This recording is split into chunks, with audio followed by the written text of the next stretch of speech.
আমি পূর্ণিমা kitchen and ক্রিয়েশনে আপনাদেরকে স্বাগত জানাচ্ছি। আজকে আমি গার্লিক মাশরুম রেসিপি নিয়েছি। প্রথমে আমি 2 প্যাকেট মাশরুম ভালো করে ধুয়ে নিয়েছি। ওর মধ্যে কি লাগবে, আমি 2টো পেঁয়াজকে ভালো করে ধুয়ে কেটে রেখেছি। ওর মধ্যে লাগবে, আমি এখানে 10টা শুকনো লঙ্কা আগে থেকে ভিজিয়ে রেখেছি। এখানে 1 চামচ মতো চিনি, পরিমাণ মতো লবণ, অল্প একটু রসুন আর 1 চামচ মতো ভিনেগার, অল্প একটু জল দিয়ে একটা মিক্সিতে ভালো করে পেস্ট বানিয়ে নেব। আর ফোড়নে কী লাগবে, 2টো শুকনো লঙ্কা, জিরা আর অল্প একটু কালারের জন্য লঙ্কা গুঁড়ো। আপনারা ভাববে গার্লিক মাশরুম এইটুকু মশলা দিয়ে রান্না করব? মশলা অল্প কিন্তু টেস্টে দারুণ, আমি যেটা বলে বোঝাতে পারবো না। একবার ট্রাই করে আপনারা খেয়ে দেখুন, তারপরে বলবে আমাকে। চলুন রেসিপি শুরু করা যাক। ফ্রাইং প্যানটাকে গরম করে ওর মধ্যে তেল দিয়ে দিন।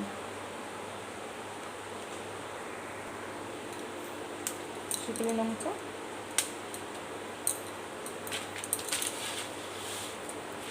গোটা জিরা,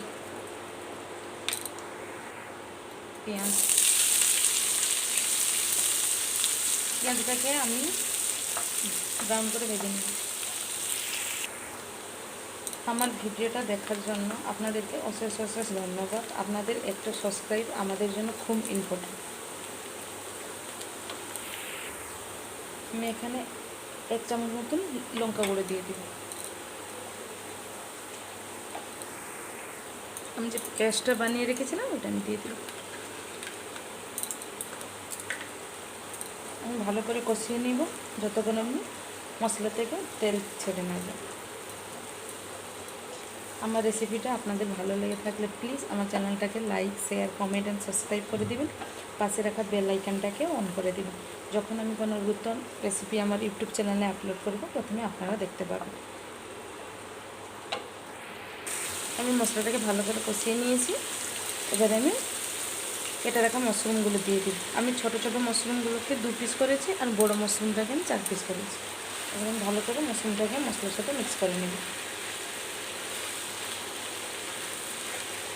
এখানে জলের কোনো প্রয়োজন নেই, কারণ ওই মাশরুম থেকে যতটুকু জল বেরোবে ওইটাতেই মাশরুম হয়ে যাবে।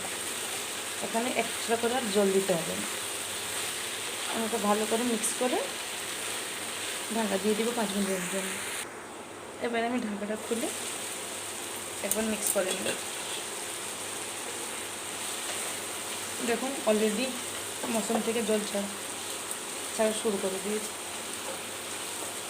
এইভাবে আমি পুরো জলটা শুকিয়ে যাবে ততক্ষণ আমি ঢাকা দিয়ে রান্না করে নেব।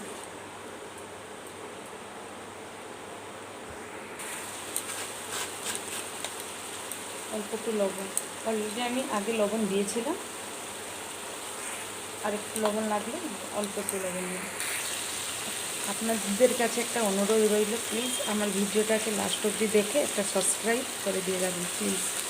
আশা করছি আপনারা সুস্থ আছেন, ভালো আছেন। আমার দেখা হচ্ছে নেক্সট ভিডিওতে। টাটা।